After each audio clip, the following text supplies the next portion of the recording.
89 tahun 2017 dengan tema Pemuda Indonesia Berani Bersatu. 89 tahun yang lalu, tepatnya pada tanggal 28 Oktober 1928, sebanyak 71 pemuda dari seluruh penjuru tanah air berkumpul di sebuah gedung di Jalan Kramat Raya, daerah Kuitang, Jakarta. Mereka mengikrarkan diri sebagai satu nusa, satu bangsa, dan satu bahasa, yaitu Indonesia. Sungguh sebuah ikrar yang sangat monumental bagi pelajaran sejarah bangsa Indonesia. Ikrar ini nantinya 17 tahun kemudian melahirkan proklamasi kemerdekaan Republik Indonesia yang jatuh pada tanggal 17 Agustus 1945. Sumpah Pemuda dibacakan di arena Kongres Pemuda kedua yang dihadiri oleh pemuda lintas suku, agama, dan daerah. Jika kita membaca dokumen sejarah Kongres Pemuda kedua, kita akan menemukan daftar panitia dan peserta kongres yang berasal dari pulau-pulau terjauh di Indonesia. Secara aktif, sulit rasanya membayangkan mereka dapat bertemu dengan mudah. Dari belahan barat Indonesia terdapat nama Muhammad Yamin, seorang pemuda kelahiran Sawalunto, Sumatera Barat, yang mewakili organisasi Sumatera, Jong Sumatran Bon. Dari belahan timur Indonesia, kita menemukan pemuda bernama Johannes Leimena, kelahiran Kota Ambon, Maluku, mewakili organisasi pemuda Jong Ambon. Ada juga Kajar Pusakana dari Madura. Ada juga Cornelis Deprain Senduk, mewakili organisasi pemuda Sulawesi, John Celebes. Para peserta upacara sekalian, pernahkah kita membayangkan bagaimana seorang Muhammad Yamin dari Sawalunto dapat bertemu dengan Johannes Leimena dari Ambon? Apakah pernah kita membayangkan bagaimana seorang Kaca Pusana dari Madura dapat bertemu dengan Lefrat Senduk dari Sulawesi? Bukan hanya bertemu, tetapi mereka berdiskusi, bertukar pikiran, mematangkan gagasan, hingga akhirnya bersepakat mengikat diri dari konflik dalam komitmen keindonesiaan.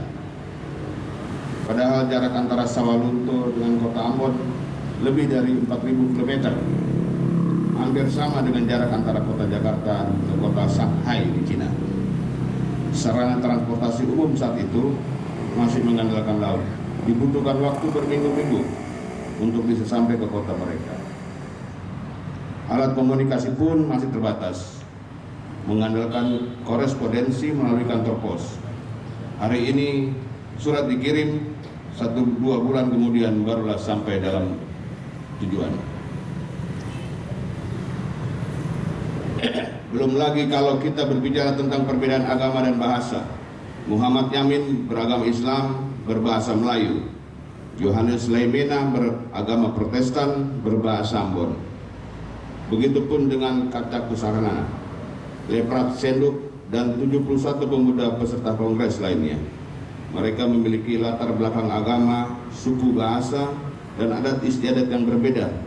Namun, fakta sejarah menunjukkan bahwa sekat dan batasan-batasan tersebut tidak menjadi halangan bagi para pemuda Indonesia.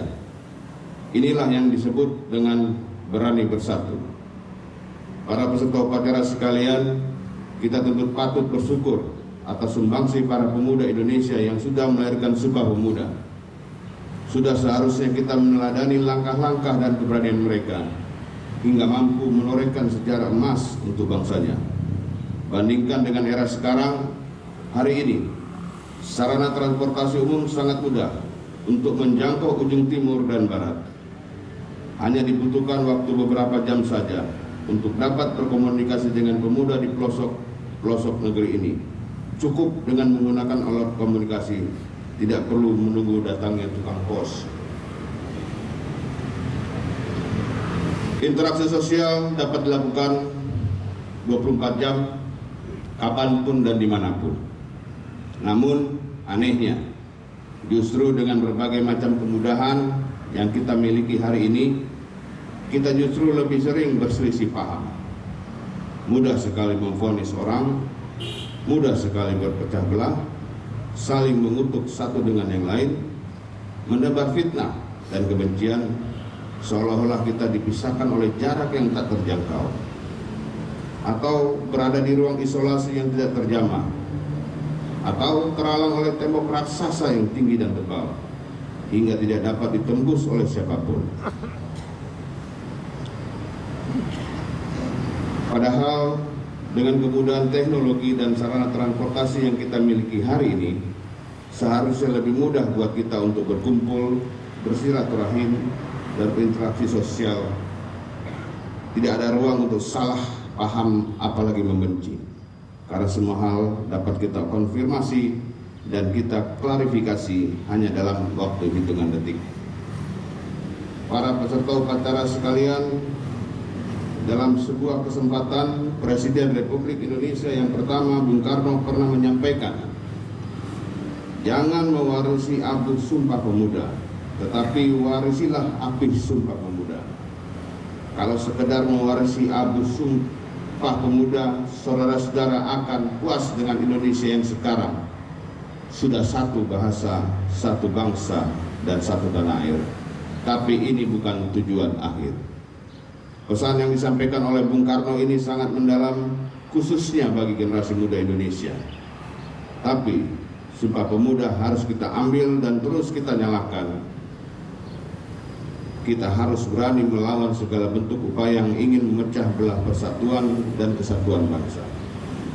Kita juga harus berani melawan ego kesukuan, keagamaan, dan kedaerahan kita.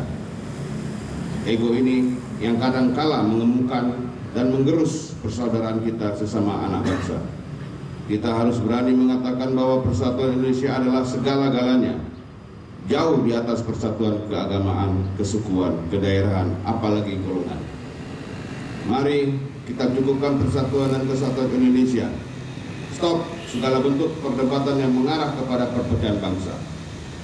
Kita seharusnya malu dengan para pemuda 1928 dan juga kepada Bung Karno, karena masih harus berkutat di soal-soal ini. Sudah saatnya kita melangkah ke tujuan lain yang lebih besar, yaitu mewujudkan kesejahteraan dan keadilan sosial bagi rakyat Indonesia. Yang patut kita syukuri dan terima kasih kepada Bapak Presiden Republik Indonesia, Bapak Insinyur Soekarno Joko Widodo, yang selama ini memberikan perhatian yang sangat besar terhadap pembangunan kepemudaan Indonesia. Bulan Juni 2017 yang lalu, Bapak Presiden telah menandatangani Peraturan Presiden Nomor 66 Tahun 2017 tentang organisasi strategi lintas sektoral penyelenggaraan pelayanan kepemudaan. Melalui Perpres Kebangkitan Pemuda Indonesia terus kita gelorakan. Bersama pemerintah daerah, organisasi kepemudaan, dan sektor swasta, kita bergandengan tangan, bergotong royong melanjutkan api semangat Sumpah Pemuda 1928. Saatnya kita berani bersatu untuk kemajuan dan kejayaan Indonesia. Wassalamualaikum warahmatullahi wabarakatuh. Salam sejahtera bagi kita semua. Salam pemuda. Menteri Pemuda dan Olahraga Imam Nahrawi. Selesai.